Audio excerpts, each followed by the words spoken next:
Let's kick off on your views of COP17 so far. Really mixed views on the effectiveness of these climate change negotiations. But from a South African business standpoint, what are your views on this week's negotiations? Good afternoon, Samantha, and thanks very much for having me here. A very sunny Durban, but I'm not sure that it's that sunny on the talks at the moment, unfortunately. I don't think anyone's under the impression that we're going to get a miraculous agreement out of the Durban negotiations, but certainly from a business perspective, we would like certainty on a range of issues, including the Green Climate Fund, some kind of transition period for the next couple of years from a country commitment perspective, and also I think a view on adaptation going forward, because certainly a lot of focus over the last few years has been on efficiencies and mitigation, but a lot of the impacts we're going to see, particularly agriculture, are going to require a lot of significant change for farmers and for other people in the value chain. That definitely being highlighted by the Agricultural Business Chamber, saying that the days of cheap food are over and that climate change's biggest shock to the economy could be on food security going forward. I know that Woolworths has the Farming for the Future initiative. Just tell us a little bit about this and the type of returns that you're seeing on the investment in sustainable farming.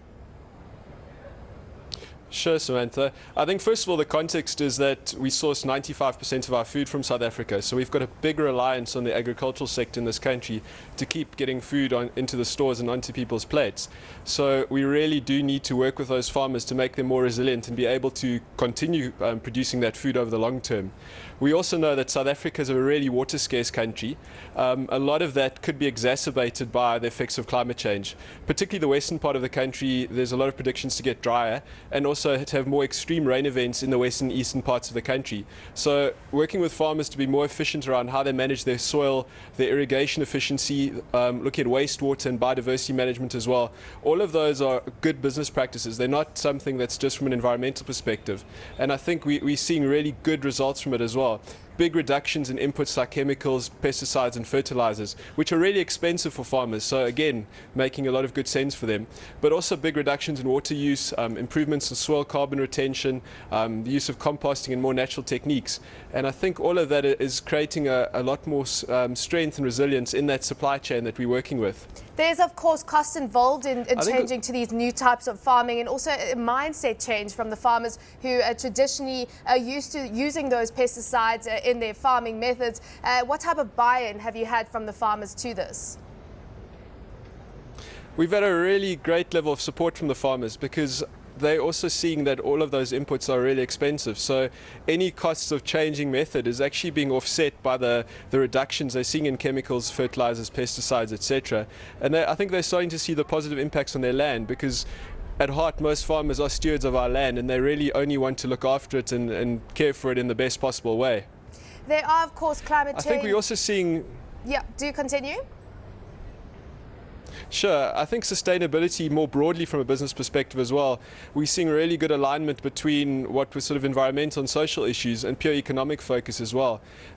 Looking at energy efficiency, transport efficiency, reducing packaging, all of those things are good for the planet, but they're also saving costs to the business and to the suppliers and people involved in that value chain. So more and more these aren't sort of sideline issues, they're becoming really core business focus. You of course are very close to the ground there and working with the farmers in looking at the impacts that climate change is going to have on farming, and you say it's already started to have an impact, especially with regards to water. For the climate change skeptics out there, are we really experiencing the effects of global warming at this point in time, and do you feel that it's going to have significant impact on the economy if we don't address it with urgency? Certainly, not just in South Africa, but over the last couple of months, we've seen some really bizarre weather events globally. Hottest events in 100 years in many parts of Europe and Canada and the States, floods, droughts, hailstorms, all of these things that are happening on a much more frequent basis. So I don't think from a climate skepticism perspective that the data is not there. In fact, even in South Africa, there's a lot of tracking around the irregularity of flooding that's happening at the moment. Durban itself over the last couple of days has been absolutely inundated with rain. The sun's out now, but over the weekend up to about Monday, huge floods with a lot of people losing their lives in parts of Verulam, Umhlali, etc. So, the impacts are here today, and both in the urban scale and also in the agricultural scale.